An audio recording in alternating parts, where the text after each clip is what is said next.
Pavan life style vlogs YouTube ಚಾನಲ್ಗೆ ಸ್ವಾಗತ ಸ್ನೇಹಿತರೆ. ಲೋಕಸಭಾ ಚುನಾವಣೆ ಹತ್ತಿರವಾಗ್ತಿದೆ. ಹೀಗಾಗಿ ಕಾಂಗ್ರೆಸ್ ಮತ್ತು ಬಿಜೆಪಿಯಲ್ಲಿ ಅಭ್ಯರ್ಥಿಗಳು ಯಾರಾಗ್ತಾರೆ ಅನ್ನೋ ಕುತೂಹಲ ರಾಜ್ಯದ ಜನರಲ್ಲಿ ಮನೆ ಮಾಡಿದೆ ಅಂದರೂ ತಪ್ಪಾಗಲ್ಲ. ಯಾರಿಗೆ ಟಿಕೆಟ್ ಸಿಗುತ್ತೆ, ಯಾರಿಗೆಲ್ಲ ಟಿಕೆಟ್ ಮಿಸ್ ಆಗುತ್ತೆ ಮತ್ತು ಗೆಲುವಿನ ಅಖಾಡದಲ್ಲಿ ಯಾರೆಲ್ಲ ಮುಖಾಮುಖಿ ಆಗ್ತಾರೆ ಎನ್ನುವುದು ಕೂಡ ತುಂಬ ಕುತೂಹಲವಾಗಿದೆ. ಇಂತಹ ಸ್ಥಿತಿಯಲ್ಲಿ ಬಿಜೆಪಿಯ ಮಾಜಿ ರಾಜ್ಯಾಧ್ಯಕ್ಷ ರಾಜಾಹುಲಿ BS ಯಡಿಯೂರಪ್ಪನ ಉರುಳಿಸಿದ ದಾಳ ಒಂದು ಶತ್ರು ಪಾಳೆಯದಲ್ಲಿ ನಡುಕ ಹುಟ್ಟಿಸಿದೆ. ಹಾಗಾದರೆ ಮಾಜಿ CM ಯಡಿಯೂರಪ್ಪನವರು ಉರುಳಿಸಿದ ದಾಳವಾದರೂ ಯಾವುದು? ಸದಾ ತಮ್ಮ ವಿರುದ್ಧ ವಾಗ್ದಾಳಿ ನಡೆಸುತ್ತಿದ್ದ ಯತ್ನಾಳ್ ಅವರಿಗೆ ಚೆಕ್ಮೇಟ್ ಇಟ್ರ BSY. ರಾಷ್ಟ್ರ ರಾಜಕಾರಣಕ್ಕೆ ಎಂಟ್ರಿ ಕೊಡ್ತಾರಾ ಬಸವನಗೌಡ ಪಾಟೀಲ್ ಯತ್ನಾಳ್ ಅವರು? ಈ ಕುರಿತು ಮತ್ತಷ್ಟು ಮಾಹಿತಿ ಕೊಡ್ತಾ ಹೋಗ್ತೀನಿ.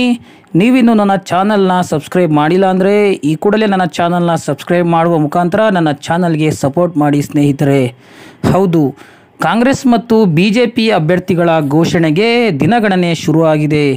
ನಾಳೆ ಅಥವಾ ನಾಡಿದ್ದು ಎರಡು ಪಕ್ಷದ ಅಭ್ಯರ್ಥಿಗಳ ಹೆಸರುಗಳು ಪ್ರಕಟ ಆಗೋ ಸಾಧ್ಯತೆಗಳು ತುಂಬ ಜಾಸ್ತಿನೇ ಇದೆ. ಮತ್ತೊಂದು ಕಡೆ ಈಗಾಗಲೇ 10 ರಿಂದ 15 ಅಭ್ಯರ್ಥಿಗಳ ಹೆಸರನ್ನು ಅಂತಿಮಗೊಳಿಸಿರುವ BJP ಶೀಘ್ರದಲ್ಲೇ ಅಭ್ಯರ್ಥಿಗಳ ಪಟ್ಟಿ ಬಿಡುವ ಸಾಧ್ಯತೆಯೂ ಇದೆ. ಇನ್ನು ವಿಶೇಷ ಏನಪ್ಪ ಅಂದರೆ, ಮಾಜಿ CM BS ಯಡಿಯೂರಪ್ಪನವರು ಉರುಳಿಸಿರುವ ದಾಳವೊಂದು ಎದುರಾಳಿಯ ಪಾಳೆಯದಲ್ಲಿ ನಡುಕ ಉಂಟು ಮಾಡಿದೆ.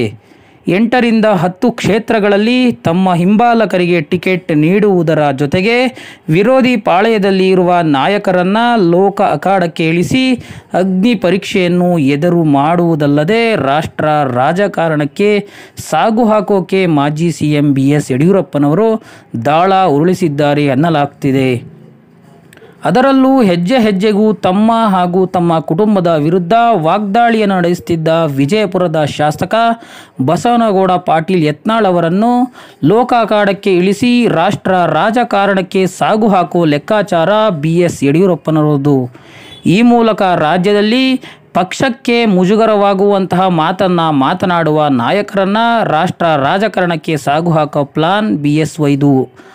ಈ ಮೂಲಕ ರಾಜ್ಯದಲ್ಲಿ BJPಯನ್ನು ಇನ್ನಷ್ಟು ಗಟ್ಟಿಗೊಳಿಸಿ ಮುಂದಿನ ವಿಧಾನಸಭೆ ಚುನಾವಣೆಯಲ್ಲಿ ಅಭೂತಪೂರ್ವ ಗೆಲುವು ಸಾಧಿಸುವುದಕ್ಕೆ ಈಗಲೇ BS ಯಡಿಯೂರಪ್ಪನವರು ವೇದಿಕೆ ತಯಾರು ಮಾಡಿಕೊಳ್ತಾ ಇದ್ದಾರೋ ಅನ್ನೋ ಪ್ರಶ್ನೆ ಕಾಡ್ತಾ ಇದೆ.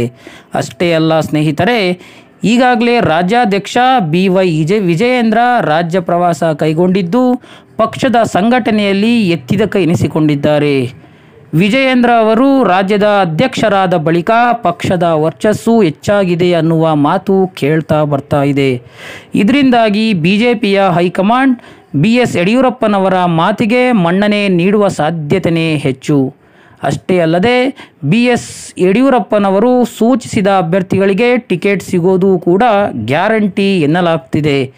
ಒಟ್ಟಿನಲ್ಲಿ ಎದುರಾಳಿ ಪಾಳೆಯದ ನಾಯಕರನ್ನು ಲೋಕ ಅಖಾಡಕ್ಕೆ ಇಳಿಯುವಂತೆ ಮಾಡಿ ಅವರಿಗೆ ಚೆಕ್ಮೇಟ್ ನೀಡುವುದಲ್ಲದೆ ರಾಷ್ಟ್ರ ರಾಜಕಾರಣಕ್ಕೆ ಸಾಗು ಹಾಕಿ ರಾಜ್ಯದಲ್ಲಿ ಪಕ್ಷವನ್ನು ಸಂಘಟಿಸುವುದು ಮತ್ತು 2028ರ ವಿಧಾನಸಭೆ ಚುನಾವಣೆಯಲ್ಲಿ ಪಕ್ಷವನ್ನು ಅಧಿಕಾರಕ್ಕೆ ತರುವುದು BS ಯಡಿಯೂರಪ್ಪನವರ ಚಿಂತನೆ ಆಗಿದೆ ಎನ್ನಲಾಗ್ತಿದೆ ಸ್ನೇಹಿತರೆ. ಈ ಎಲ್ಲ ಮಾಹಿತಿ ನಿಮ್ಮೆಲ್ಲರಿಗೂ ಇಷ್ಟ ಆಗಿದ್ದರೆ ಇನ್ಯಾಕೆ ತಡ ಮಾಡ್ತಿದ್ದೀರಾ? ಈಗಲೇ ನನ್ನ ಚಾನಲ್ನ ಸಬ್ಸ್ಕ್ರೈಬ್ ಮಾಡಿ. ಈ ವಿಡಿಯೋ ಇಷ್ಟ ಆಗಿದ್ದರೆ ಒಂದು ಲೈಕ್ ಕೊಟ್ಟು ಈ ವಿಡಿಯೋನ ಹೆಚ್ಚೆಚ್ಚು ಶೇರ್ ಮಾಡಿ ನನ್ನ ಚಾನಲ್ಗೆ ಸಪೋರ್ಟ್ ಮಾಡಿ. ಧನ್ಯವಾದಗಳು.